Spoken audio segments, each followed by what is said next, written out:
نحمده ونصلي على رسوله الكريم أما بعد فأعوذ بالله من الشيطان الرجيم بسم الله الرحمن الرحيم وإلى مدين أخاهم شعيبا قال يا قوم اعبدوا الله ما لكم من إله غيره قد جاءتكم بينة من ربكم فأوفوا الكيل والميزان ولا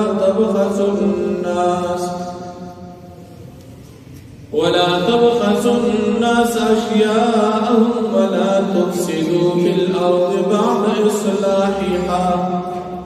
ذلكم خير لكم إن كنتم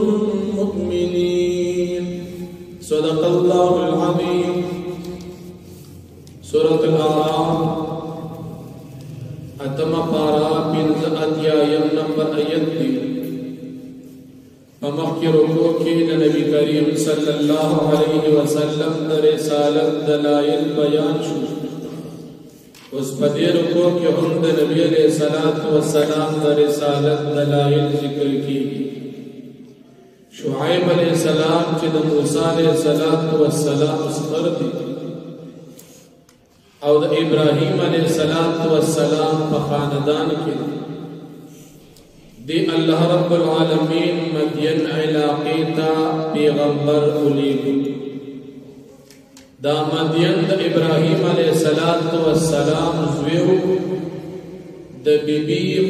قطوران. ابراهیم علیہ السلام بیبي نوم قطورا او دا غي بچو مدین په دغه علاقه کې دی پاتې شو. د دې وجنا دا علاقه په مدین نوم باندې مشهور شو. د ابراهیم علیه السلام د زوی په نوم دا علاقه مشهور شوه. دې علاقې ته الله رب العالمین حضرت شعیب علیه السلام پیغمبر راولې. دې قوم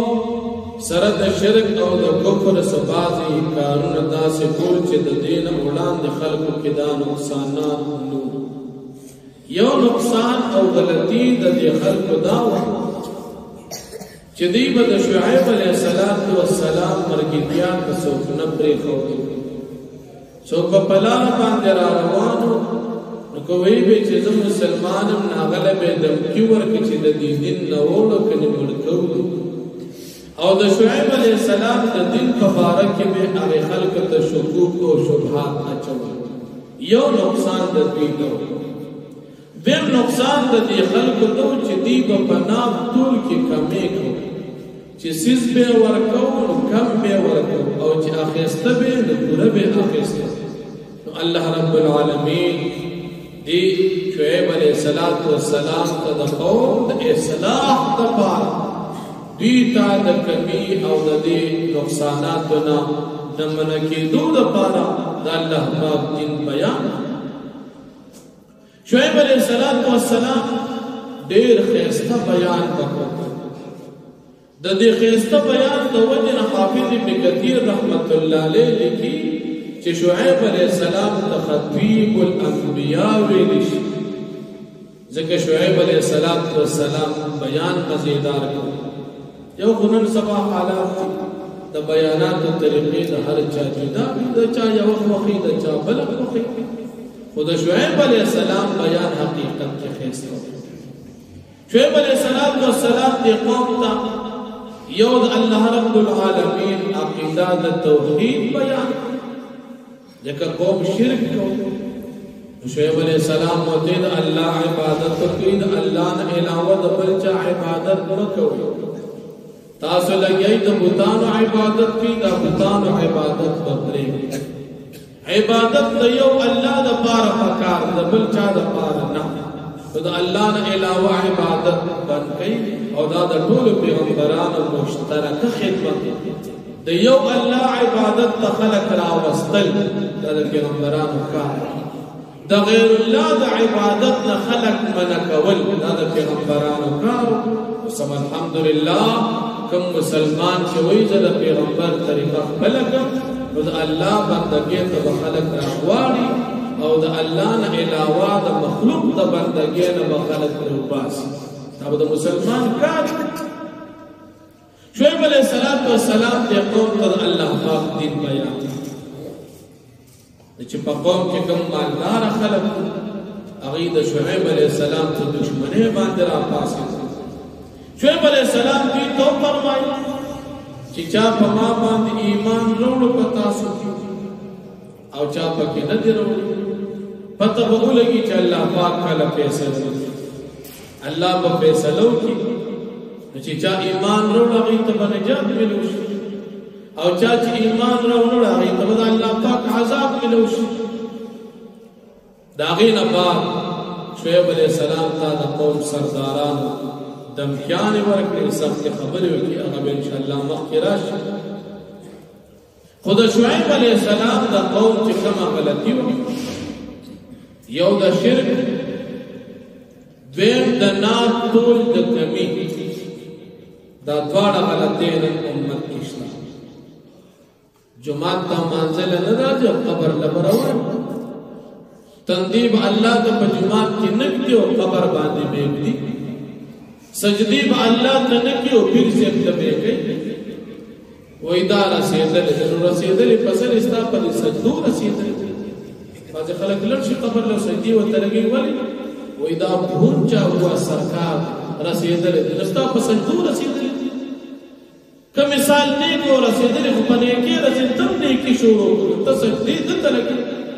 الله نه علاوه مخلوق تسجد جائز نه یو زمون مسلمانانو کې دا پس کمزوري او غلطي غټه غلطي ځکه دې سره انسان ایمان خرابي او دې غلطي د ناب تول د کمی الله دې ضرور مسلمانانو رحم ناب تول کې کمی انتهایی زیات شوی او بیا باج اوقات کې دا دکانداران ما ماګه دیل چې پیسې ډېری ورکې د سودا په پوره درکې او پیسې وسره خادي خوا کې نو پته لکه در ورکړ باسي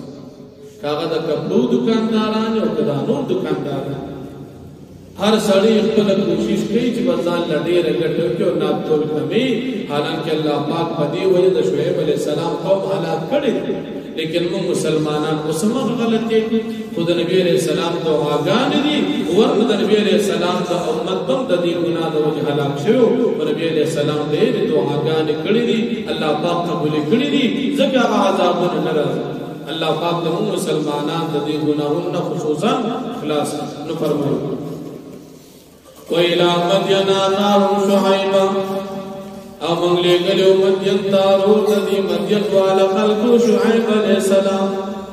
قال هو شعیب علیہ السلام یا قوم زما قوم اعبدوا الله تاس عبادت کی دیو الله ما لكم من اله غیره نشتستاس دفال الله نه اله وبل خده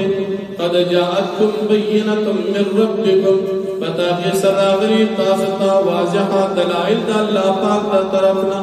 فاوفوا الكيل والميزان فاستاسوا بركي بيمان او تلم ولا تبغسوا الناس اشياءهم او تاسو مکم وې د خلکو سيزنا په خبر کولو کې